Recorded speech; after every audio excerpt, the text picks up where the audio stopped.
nós tomamos conhecimento de uma operação chamada Dopamina, aqui em São Paulo, que descobriu um esquema de superfaturamento para tratamento de uma doença grave chamada mal de Parkinson.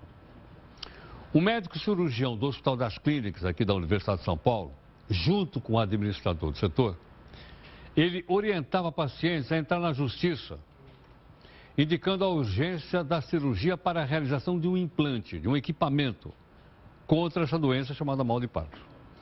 O equipamento era então adquirido sem licitação, porque a justiça mandava comprar, de um único fornecedor, que, segundo as investigações, remuneraria, estamos falando condicional, o médico e o administrador. Bom, com licitação, um implante desse custava R$27 mil.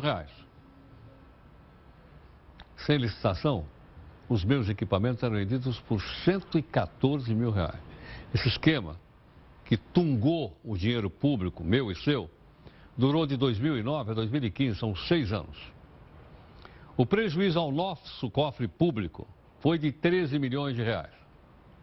O Hospital das Clínicas, a gente ligou lá, informa que está colaborando com a apuração do caso. Só faltava não colaborar. Mas que estava sob sigilo. Por que estava sob sigilo? Nós não temos direito de saber o que estão fazendo com o nosso dinheiro? Não é interessante ficar sob sigilo? Porque quanto mais a gente pede transparência, não, foi aberta uma apuração interna sobre o caso.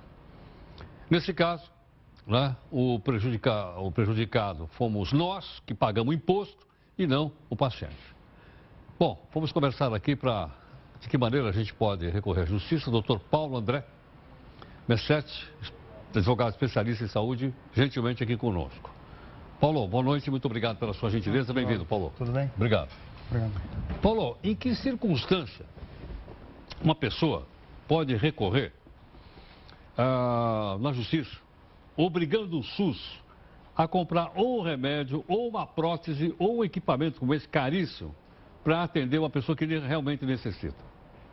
Veja, para que se tenha uma necessidade de judicialização dessa questão, é imprescindível que não exista um procedimento, exista uma negativa, né, do tratamento, né? O paciente ele deve ter uma prescrição médica imprescindível para que ele trate de maneira mais adequada a sua doença, ou mesmo tenha a possibilidade de obter a cura.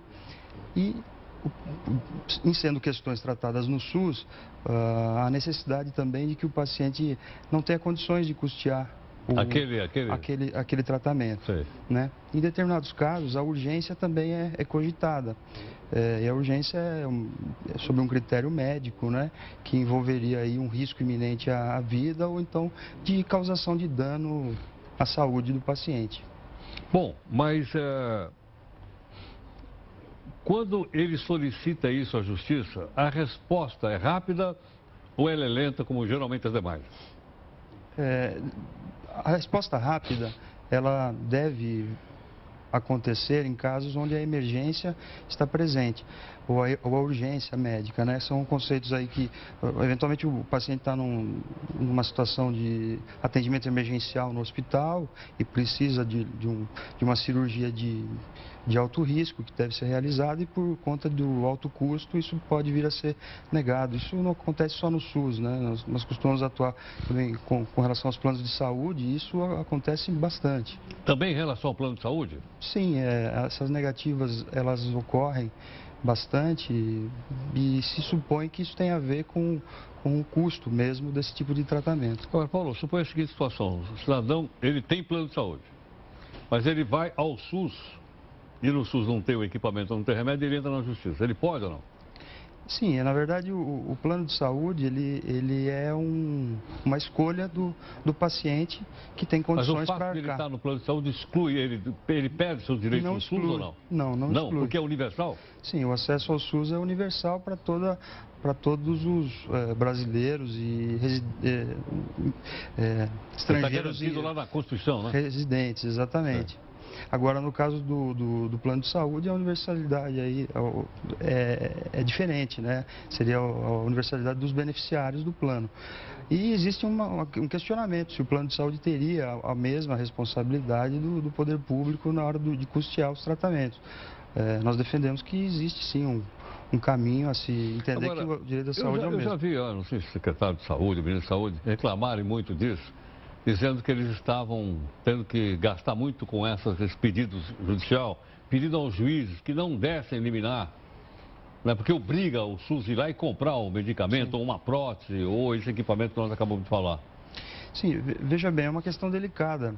Embora o judiciário seja chamado a decidir em diversos casos, isso só acontece porque existe um direito consagrado que deveria ter sido concretizado ao longo dos mais de 25 anos da Constituição Federal e que acaba tendo algumas deficiências, né? Então, na verdade, quando o paciente recorre ao judiciário, ele não está pedindo para que o juiz interfira no orçamento público ou numa política pública exclusiva do Poder Executivo ou da administração, mas sim está pedindo para que o juiz determine o cumprimento de uma medida legal e que deve ser cumprida. Então, seria uma forma de impor uma ordem de cumprimento da ordem legal. Agora, suponha que não haja dinheiro em caixa para comprar um equipamento, que alguns deles são caros. Esse você viu foi de 27 mil para 114 mil reais, Sim. porque havia mutreta, lógico.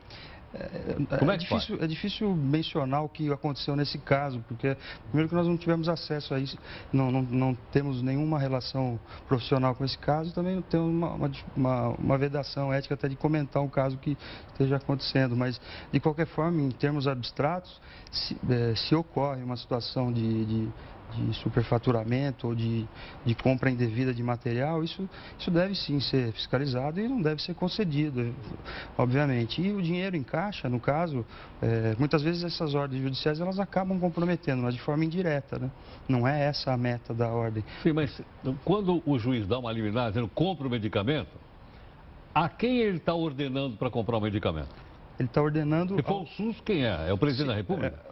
Os três órgãos, os três entes federativos, na verdade, tanto a União, o Distrito Federal, os estados e os municípios, eles estão corresponsáveis, têm uma solidariedade para cumprir com essa meta legal, né? Então, depende muito de contra quem é intentada a ação. Ocorre, na maioria dos casos, contra os estados e os municípios. Contra o governo estadual? Contra o governo estadual.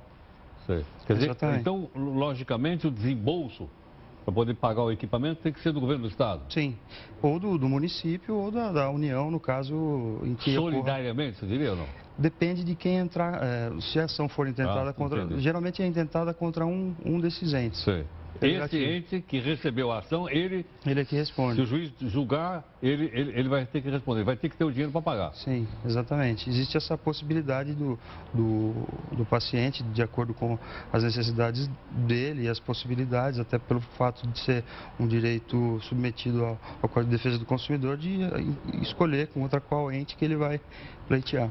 E nós estamos aí também na área da defesa do consumidor? Também. É. Prestação de serviço público de saúde. Não é uma área ligada ao direito constitucional do SUS? Também. Também? Sim, principalmente, né? Seria o artigo 196 da Constituição Federal, que prevê o direito à saúde, mas temos a previsão de um fundamento da República Federativa do Brasil, que é o fundamento da dignidade da pessoa humana.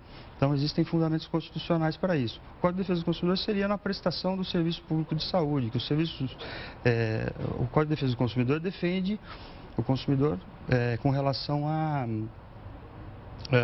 prestação de fornecimento de produtos, bens e serviços. Mesmo que seja do Estado? Mesmo que seja do Estado. Ah, é? Sim, existe uma previsão expressa nesse sentido também. Sei. Quer dizer, se porventura, então, faltar ônibus da minha rua, eu posso alegar o Código de Defesa do Consumidor? Também, ou não? nesse caso, também acontece. Também acontece. Não sabia.